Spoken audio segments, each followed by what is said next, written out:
88.9 WERS. Hi, my name's Nina with 88.9 WERS, and we're here at the Life is Good Festival with Trampled by Turtles. How are you guys? Fantastic. How are you? Great. So you guys are actually going to go on stage in just a couple hours to play here. So how are you feeling about that? Are you excited? Nervous? I imagine not, but... Both. I'm excited and nervous. Yeah, I'm excited.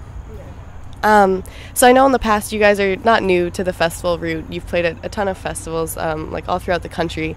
So do you feel like when you go on stage here that you guys take on more of like an energetic role in front of a crowd in an outdoor space like this, or do you feel like your material works better when you're inside a closed venue that you would normally have on a tour?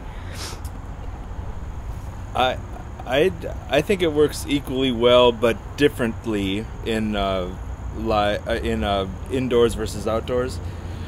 There's something to be said about playing in like a small like punk rock club or whatever. Like there's an energy that happens there that doesn't happen outside.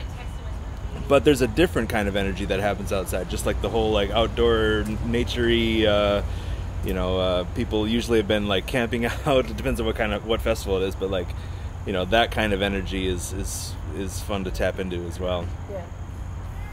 Yeah, there also can be like a multi-stage festival can be a different experience than a single or just dual stage festival. Sometimes if there's like 5 or 6 stages happening, it's hard to get into quiet spaces because you can hear another stage, which doesn't happen when you're in a club and it's the only stage. But on the other hand, there's no wind or sunshine in a club, so... Yeah, and you guys are here on a great day. It's beautiful, so that's good.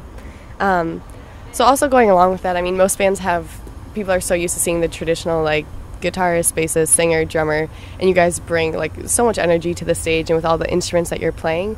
And I imagine for you it would be something that you're very used to at this point, but is it difficult playing a string instrument on stage live? Like, is that setup different to set up to have the proper volume, especially in a space that's completely wide open?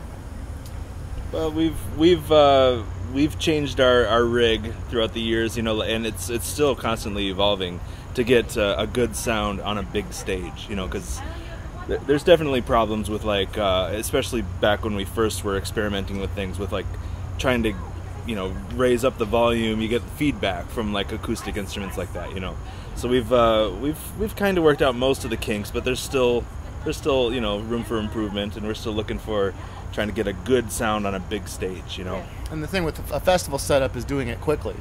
Like if you have 2 hours, you can like build a wonderful thing that doesn't have any feedback, but we have 45 minutes for the band before us to take their stuff away and for us to set up our stuff and to get everything just right.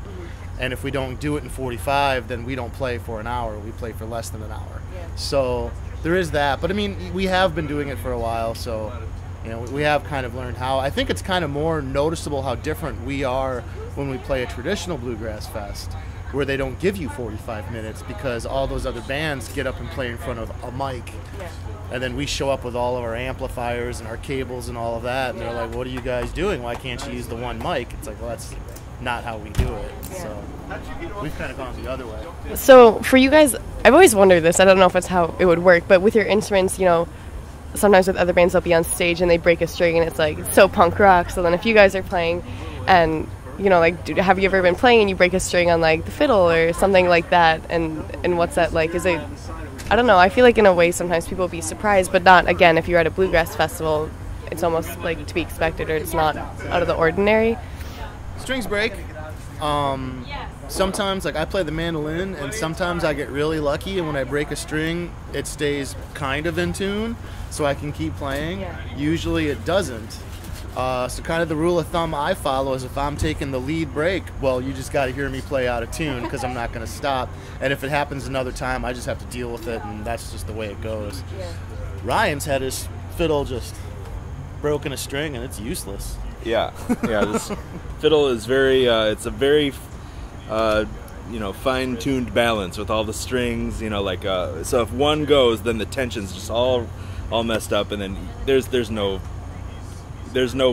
I mean, I have kept playing, and just kind of gone with the. I'm just gonna play some noise right now, because that's all I can really do. I can't play like notes in pitch anymore. You did say like a punk rock moment, and like we have kind of learned like I mean, if you're taking the lead and you break a string, theatrically it kind of helps to like pull it out of there so that people can see, oh, he just broke a string. Yeah. You know, and then you sort of are given some brownie points for it not sounding right. Whereas if they can't tell and it's just sort of flopping up there, then they might be like, well, that guy sounds terrible. So, you know, but again, you know, that comes from like doing it a few times. It used to be you'd break it, like I'd break a string and be like, you know, I'm done. Because you guys, you know, when you're on stage, you have like a ton of energy and you have like a lot of great solos and chemistry that goes on as well. So when that's happening too, do you guys like beforehand, do you talk out and know like in a certain song when a person's going to get this like spotlight on them, or is it kind of like, do you guys do a lot of improvisation on stage? Well, the arrangements are pretty much set in stone. We do the same arrangement every time, which means like there's going to be a verse and then a chorus and then a verse, or you know, it's set up that way. So everybody knows what's going on, and everybody is a good enough musician to wing it if something goes wrong. Like if something happens, people know, okay, I think, and we all kind of decide together without even talking what should happen, and usually it ends up, you know, we kind of cover it, you know, and we can kind of fake it. Yeah.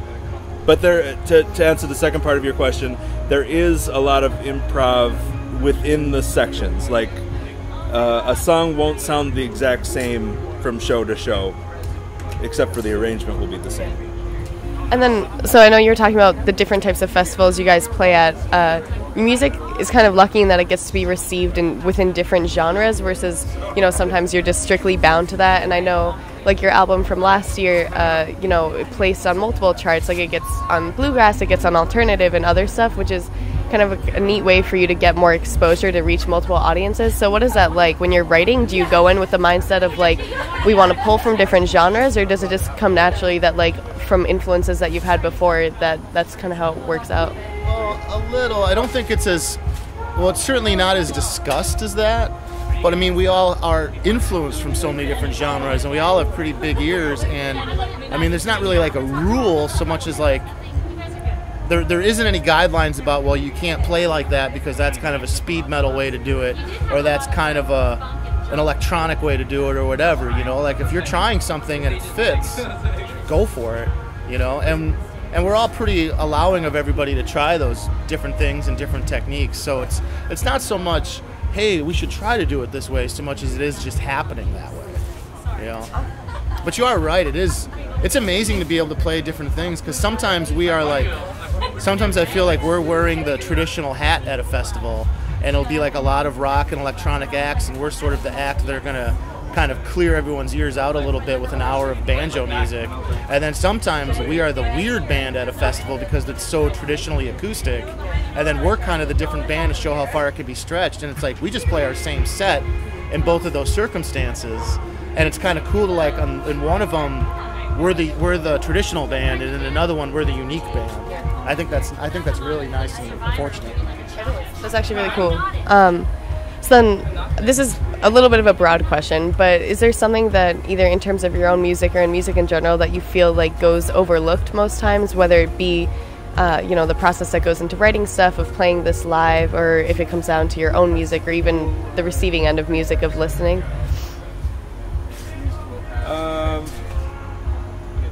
I would say the general public doesn't really realize what goes into making a recording. You know, like the whole recording process, and like all of the gear and the time spent and the tweaking of like the mixing process, like all of that. People just hear it and just be like, wow, that band sounds good, or I don't like that song, or whatever, you know. But like there might be some specific thing about like the mix that they actually don't like, you know, like something is annoying because it's too loud, and they decide that whole song is terrible. So that's the only thing I can think of. Do you have anything?